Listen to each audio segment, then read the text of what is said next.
7 দিনৰ ভিতৰত উজনি অসম এৰিব লাগিব মিয়াই 7 দিনৰ সময় দিয়া হৈছে 7 দিনৰ ভিতৰত যদি উজনি অসম নেৰে তেতিয়াহলে কথা বেয়া হ'ব এই হুংকাৰ প্ৰদান কৰিছে সংগ্ৰামী সেনা অসমে মিয়া হৈছে হত্যাকাৰী ধৰ্ষণকাৰী ড্ৰাগছ মাফিয়া আৰু মিয়ালেন হ'ব নিদিয়ে উজনি অসম শিৱসাগৰ মিয়ালেন হ'ব নিদিয়ে 7 দিনৰ সময় বান্ধি দিয়া হৈছে 7 দিনৰ ভিতৰত মিয়াই উজনি অসম এৰিব লাগিব লৈ আহিছো সবিশেষ খবৰ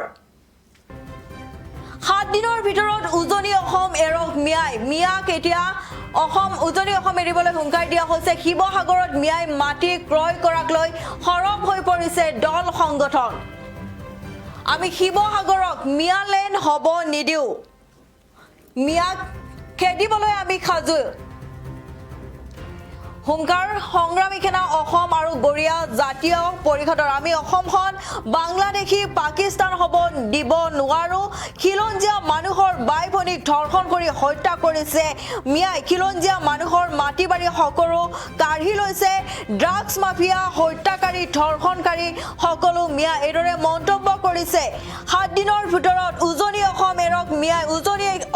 উজনি অসম এৰিবলৈ দিয়া হৈছে 7 দিনৰ ভিতৰত শিৱসাগৰত মিয়াই মাটি ক্ৰয় কৰাক লৈ সৰব হৈ পৰিছে দল সংগঠন আমি শিৱসাগৰক মিয়ালেন হ'ব নিদিও মিয়াক খেদিবলৈ আমি খাজু হুংকাৰ সংগ্ৰামী সেনা অসম আৰু গৰিয়া জাতীয় পৰিষদৰ আমি অসমখন বাংলাদেশী পাকিস্তান হ'ব দিব নোৱাৰো মিয়াই নামনি অসমত খিলঞ্জীয়া মানুহক মাৰিছে পিটিছে খিলঞ্জীয়া মানুহৰ বাই ভনীক ধৰ্ষণ কৰি হত্যা কৰিছে খিলঞ্জীয়া মানুহৰ মাটি বাৰী সকলো কাঢ়ি লৈছে মিয়াই ড্ৰাগছ মাফিয়া হত্যাকাৰী ধৰ্ষণকাৰী সকলো মিয়া এদৰে এতিয়া মন্তব্য কৰিছে সংগ্ৰামী সেনা অসম আৰু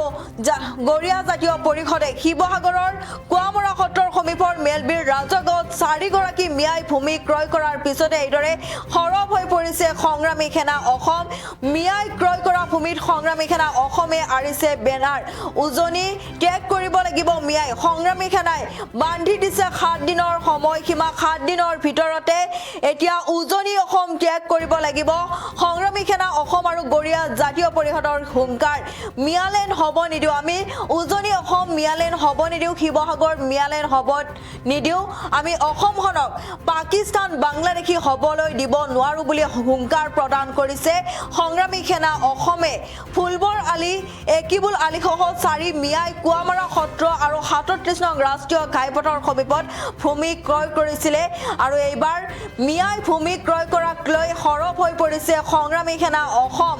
মন্তব্য কৰিছে যে আমি শিৱসাগৰক মিয়ালেন হ'ব নিদিও মিয়াক খেদিবলৈ আমি খাজু এইদৰে হুংকাৰ প্ৰদান কৰিছে সংগ্ৰামী সেনা অসম আৰু গৰিয়া জাতীয় পৰিষদে আমি অসমখন বাংলাদেশী পাকিস্তান হ'ব দিব নোৱাৰো মিয়াই নামনি অসমত খিলঞ্জীয়া মানুহক মাৰিছে পিটিছে খিলঞ্জীয়া মানুহৰ বাই ভনীক ধৰ্ষণ কৰি হত্যা কৰিছে খিলঞ্জীয়া মানুহৰ মাটি বাৰী সকলো কাঢ়ি লৈছে ড্ৰাগছ মাফিয়া হত্যাকাৰী ধৰ্ষণকাৰী সকলো মিয়া এইদৰে মন্তব্য কৰিছে সংগ্ৰামী সেনা অসমৰ নেতা চিটু বৰাই মন্তব্য আছে আমি মন্তব্য শুনাই লৈছো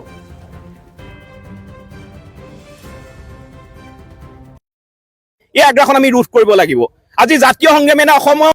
600 বছৰীয়া আহোম সাম্ৰাজ্যৰ গৌৰৱ উজ্জ্বল ইতিহাসৰ সাক্ষী হৈছে শিৱসাগৰ এই শিৱসাগৰ জিলাৰ ৰংপুৰ এটা সময়ত আহোম সাম্ৰাজ্যৰ ৰাজধানী আছিল আজি এইখন ঠাই হৈছে এখন খিলঞ্জীয়া বসতি প্ৰধান ঠাই ঐতিহাসিক ঠাই আৰু ইয়াত মিয়াই মাটি কিনি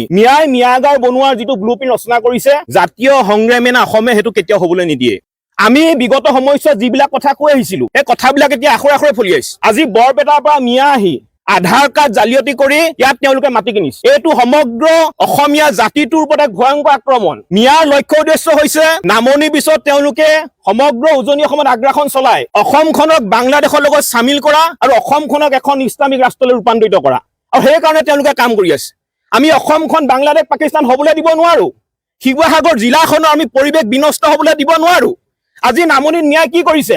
আজি নামনিত মিয়াই খিলঞ্জীয়া মানুহক মাৰিছে পিটিছে খিলঞ্জীয়া মানুহৰ বাই ভনীক ধৰ্ষণ কৰি হত্যা কৰিছে খিলঞ্জীয়া মানুহৰ মাটি বাৰী সম্পত্তি সকলো কাঢ়ি লৈছে নামঘৰৰ মাটি সত্ৰৰ মাটি বেদখল কৰিছে আৰু তেওঁলোক হৈছে চুৰ ডকাইত দগাবাজ আপোনাৰ ড্ৰাগছ মাফিয়া হত্যাকাৰী ধৰ্ষণকাৰী সকলো মিয়া কিন্তু কেৱল চাবলৈ গ'লে উজনি অসমখন বাচি আছে শিৱসাগৰ জিলা বাচি আছে আৰু যদি শিৱসাগৰত যদি এই ধৰণে মিয়া আগ্ৰাসন কৰিবলৈ হয় অসম অসম হৈ নাথাকে, শিৱসাগৰ কিন্তু শিৱসাগৰ হৈ নাথাকে। গতিকে এই আগ্ৰাসন আমি ৰোধ কৰিব লাগিব। আজি জাতীয় সংগ্ৰামী অসমৰ শিৱসাগৰ জিলা সমিতি আৰু কেন্দ্ৰীয় সমিতি আজি আমি ঐতিহাসিক পোৱামৰা সত্ৰ আমি সমীপলৈ আহিছো আৰু স্পষ্টকৈ এটা কথা এই মুহূৰ্তত আমি ইয়াৰ পৰা ক'ব দিব বিচাৰিছো, কোনো কাৰণতে শিৱসাগৰক মিয়া ৰাজ্য বনাবলৈ নিদিওঁ। কোনো কাৰণতে শিৱসাগৰক কেতিয়াও মিয়া ৰাজ্য বনাবলৈ নিদিওঁ। ইয়াত আমি বাধা দিম। আমি জাতীয় সংগ্ৰামী অসমে ইয়াৰ বিৰুদ্ধে ব্যৱস্থা গ্ৰহণ কৰিম। আৰু আপোনালোকৰ সংবাদ মাধ্যমৰ জৰিয়তে আমি অসমৰ মুখ্যমন্ত্ৰী মহোদয়লৈ অনুৰোধ জনাইছো, এই ডিমৌ সমষ্টিৰ বিধায়ক সুশান্ত বৰগোহাঁই ডাঙৰলৈ অনুৰোধ জনাইছো, শিৱসাগৰ জিলা আয়ুক্ত মহোদয়লৈ অনুৰোধ জনাইছো, শিৱসাগৰ জিলাৰ চক্ৰ বিষয়া মহোদয়লৈ অনুৰোধ জনাইছো, অতি শীঘ্ৰেই গোটেই বিষয়টোৰ ওপৰত এক ব্যৱস্থা গ্ৰহণ কৰক। অন্যথা